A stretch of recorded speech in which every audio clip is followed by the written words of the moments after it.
quarter or a third of the population, and they want us to. So no, I'm that's just garbage to me, and I'm just saying. Moving on to a more pressing concern globally, China is up to its fucking shit again. It is talking mad fucking crap and threatening the world. Let's see how this plays out for them, Cotton. Well, let's get into this article. No. Yes. Beijing official in Hong Kong warns against foreign meddling. I mean, we're so far, like, fucking built-in advertisements. Yeah, we have, like, this shit's ridiculous. They're winning. We're losing so far. But here's this from the AP. In Hong Kong, Beijing's top official in Hong Kong on Thursday warned foreign forces not to interfere with the bottom line of national security in the city, threatening retaliation amid tensions between China and Western powers. The U.S., Britain, and their allies have condemned China's tightening control over Hong Kong's freedoms, including the sweeping national security law and electoral reforms that have all but silenced the once vibrant opposition in the semi-autonomous territory. When it is time, actions must be taken in relation to any external or foreign forces that may interfere Hong Kong affairs or attempts to use Hong Kong as a pawn, said Lu Huantin, director of the central government's liaison office in Hong Kong. I mean, that's because it is. That's fucking garbage. They pretty much went in there and enslaved those fucking people. We will propose strong objections and teach them a lesson, he said at the opening ceremony for Hong Kong's National Security Election Day. That's a fucking pretty bold statement, Cotton. Authorities marked the event with the Police College open house, where police personnel demonstrated the Chinese military's Goose Step March, replacing British-style foot drills from the time Hong Kong was ruled by the UK until the 1997 handover to China. Critics say Beijing crackdown aimed at reining in dissent after months of anti-government protest in 2019 has eroded freedoms promised to Hong Kong when it returned to China's rule. Most of the city's prominent pro-democracy advocates and advocates are currently facing charges, are in jail, or have fled abroad. During his speech, Lau said that everyone in Hong Kong needs to respect the legal responsibility of upholding national security in the city. Anyone who wants to go beyond the bottom line of national security and people's livelihood, the central authorities will never allow such acts. Hong Kong's leader Carrie Lam described the 2019 protests, which sometimes erupted in violence, as an almost like territorial activities.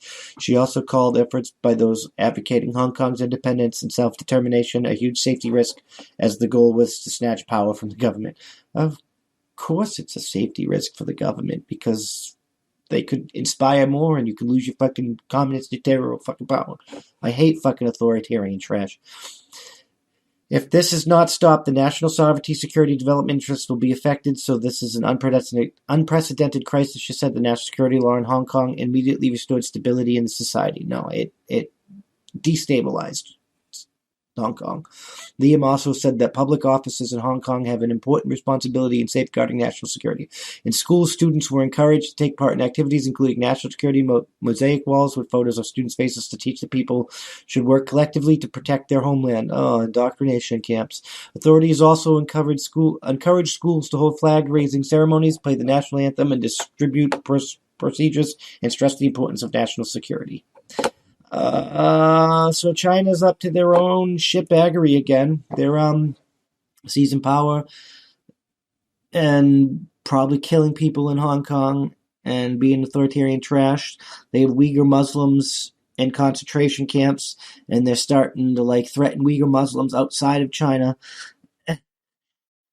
And now they're threatening the world. But we care about Russia. We're trying to threaten and poise with Russia. No, China is the fucking problem. We're poisoned with Russia because Russia can stand against us against China, and China is fucking pulling the strings of Beijing Biden, and we're marching to the tune of the CCP, Chinese Communist Party. This is just what it is. This is what I see. This is how I perceive things. We gotta end our fuckery and focus on China. But China may already won, because now that the Democrats are trying to pack our court or what, we're probably going to war. Because if the Democrats propose sweeping changes to the way our world works, our country works, we're going to end up at war. Because they're going to come for people's guns And that in America, every time you come from guns, every time the United States government comes from guns, a genocide happens, and the people stand up and punch the government in the face, and the government's going to get what it's going to get. And it looks like I'm going to have to hold off in finishing the recording here because they're cleaning my hallway out there. We'll check to see if you guys can actually hear that. I know I can. If you guys can, we'll figure it out. We'll try and dull the noise or something and muddle through. But yeah, so China's fucking making moves. And it's not making good moves. It's just making moves. It's probably going to go after Taiwan soon. And it's doing bold shit, taking islands and atolls in the fucking Pacific Islands there. Yeah, didn't we fight wars to stop Chinese expansion? I think we're going to have to do it again, maybe. I don't know. I'm sick of this shit. But we can't allow China to spread and put more people in fucking concentration camps and shit. Not until their government is fucking removed. It seems like the world's stuck between a rock and a hard place. This shit's fucking ridiculous. Time to stock up on food, ammo, and shit, medicine supplies, and get your bug out bag and your bug out location, and get your bug out vehicle and shit ready because it's about to get real. I hope you've vetted your neighbors. The world. We're a Twilight Zone episode. I keep saying that, but it's true. The world is a fucking Twilight Zone episode. Or a dystopian novel, late 1984. Or Atlas Shrugged. D all of the above, The Hunger Games. D all of the above. May the odds ever be in your favor, bitches. May the odds ever be in your motherfucking favor. Because you're gonna need them. Because it's gonna get real, and most of y'all are not ready for what's going on. I don't want it. War is bitch.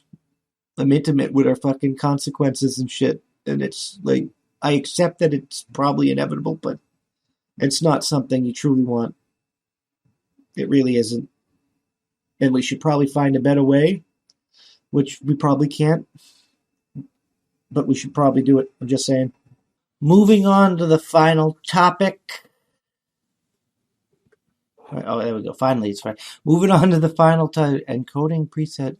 My computer's hurting and yelling at me, but we're going to move on to the final topic of this podcast. The defense of the Chauvin trial has come up, and the medical expert says Floyd not murdered. I mean, you could take it with a grain of salt if you want. I still think holding the dude down on the ground like that without checking on him after he's like screaming, "I can't breathe" and shit is negligence.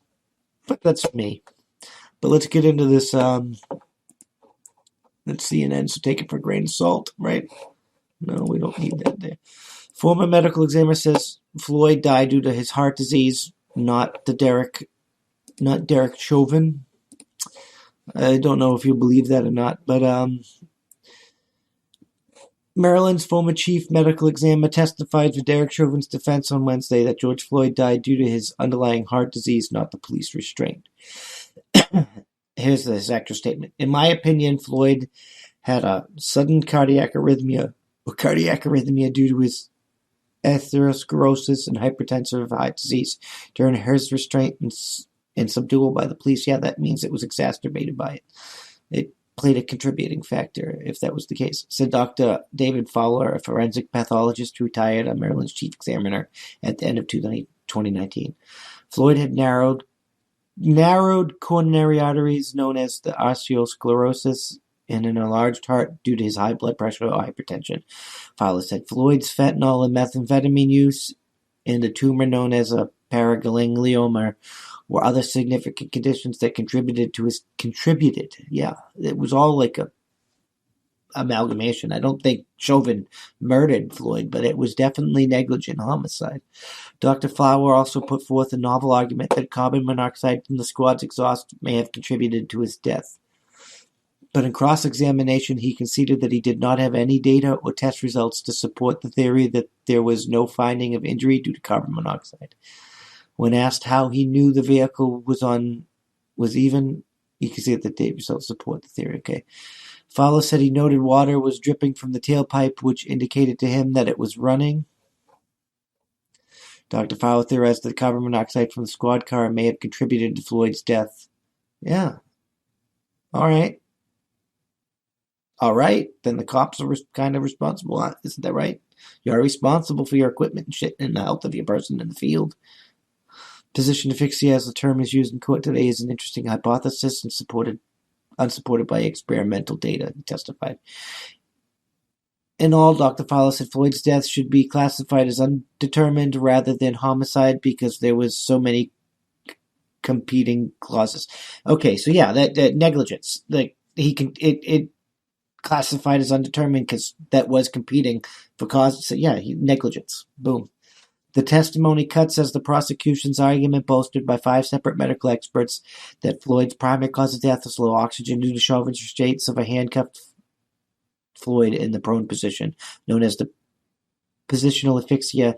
To get a guilty verdict, prosecutors have to prove that Chauvin's actions were a substantial causing factor in Floyd's death. So what I gotta put this out there, like, no, negligence, they don't have to do that because if he played a role, negligence. Police should not have less consequences for things than soldiers do in a combat zone.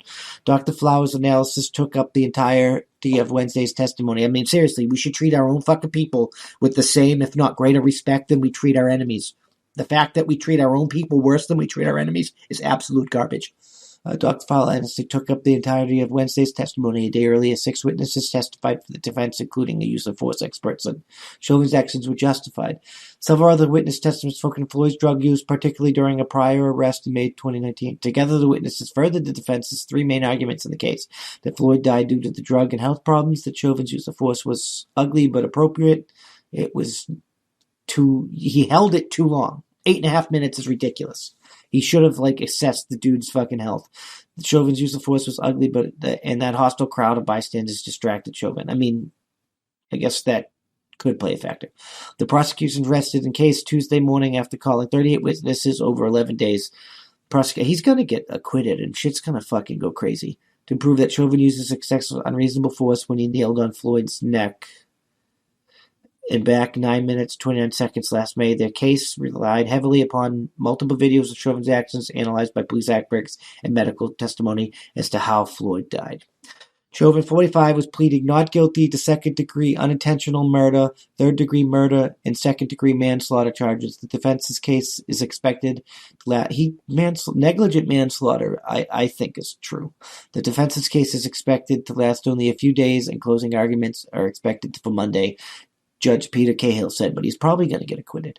While the trial was focused in on Chauvin and Floyd, the broader societal stakes were made clear this week when a police officer shot and killed a black man in nearby Brooklyn Center, sparking 3 nights of protest. The officer resigned and was arrested and charged with second-degree manslaughter, authorities said. The Floyd family has offered their condolences and support the family of the 20-year-old Dante Wright. We're here, and we will fight for justice for his family, just like we're fighting for our brother, Philonise Floyd said Tuesday.